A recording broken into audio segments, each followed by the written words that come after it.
গাজল block জনস্বাস্থ্য জল সরবরাহকারী শ্রমিক সংগঠনের উদ্যোগে এক সভার আয়োজন করা হয়েছিল গাজল পিআইসি দপ্তর প্রাঙ্গণে বুধবার দুপুরে।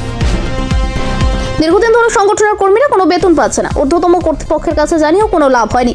সংগঠনের কর্মীরা জানালেন, কেউ বা 3 মাস, কেউ বা 5 মাস, কেউ বা আবার 7 মাস ধরে তাদের কাজের বেতন পাচ্ছে না। তাতে অসুবিধায় পড়ছেন তারা। আগামী দিনে যদি তারা বেতন না পান তাহলে বৃহত্তর আন্দোলনে নামবেন বলে সভা থেকে হুমকি দেন সংগঠনের কর্মীরা। গাজল ব্লকের 15টি গ্রাম পঞ্চায়েতে 62 জন জনস্বাস্থ্য জল সরবরাহকারী শ্রমিক রয়েছেন। দীর্ঘদিন ধরে অর্থাৎ কেউ বা 3 মাস, কেউ বা 5 মাস, কেউ বা 7 মাস ধরে বেতন থেকে বঞ্চিত রয়েছেন। আজ দুপুরে 62 জন জল সরবরাহের ইউনিটের কর্মীরা একত্রিত হয়ে এই সভায় উপস্থিত হয়েছিলেন। এই সভা থেকে ক্ষোভ প্রকাশ করেছেন সমস্ত কর্মীরা। মালদার গাজল থেকে সামিম রাজার রিপোর্ট, নিউজ সায়েন্টিফিক। আমার নাম নারুগোপাল সরকার। আমি বোরগাছি 2 অঞ্চল। আমি আকালপুর 1-এ পাম্প অপারেটর। আমি প্রায় 8 বছর থেকে কাজ করছি। আমার বেতন প্রায় জুন থেকে টোটালে বন্ধ, শুধু সেপ্টেম্বর মাসে বোনাসটা পেয়েছি। বোনাস প্লাস বেতন ওই মাসে সেপ্টেম্বর আর পুরো জুন থেকে টোটালে বন্ধ। আমার প্রায় 7 মাস। আমার নাম নারুগোপাল সরকার।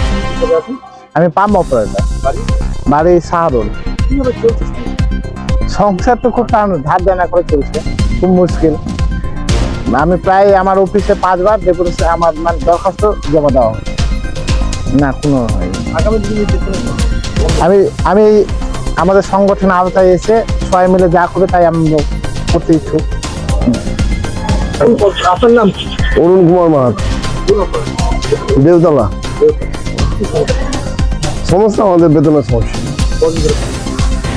গত 4 মাস পাইনি। সংসার ওই ধার দেনা করে চলছে।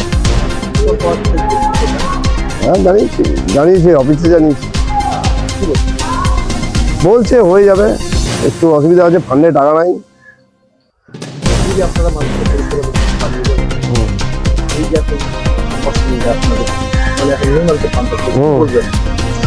না, আমরা বলবো যে আমাদের দিকে একটু টাকা গভর্নমেন্ট, মানে আমাদের খুবই শোচনীয় অবস্থা।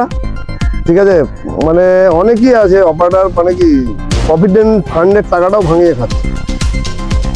হ্যাঁ, যেটা গভর্নমেন্ট তৈরি করেছে। আমার 4 মাস। না, হ্যাঁ, প্রভিডেন্ট ফান্ডের টাকা আমিও তুলে খেয়েছি।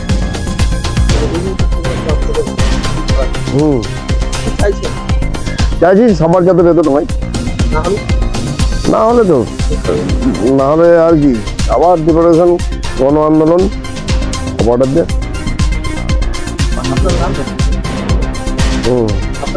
আমার নাম অরুণ কুমার মাহাত, দেবতলা।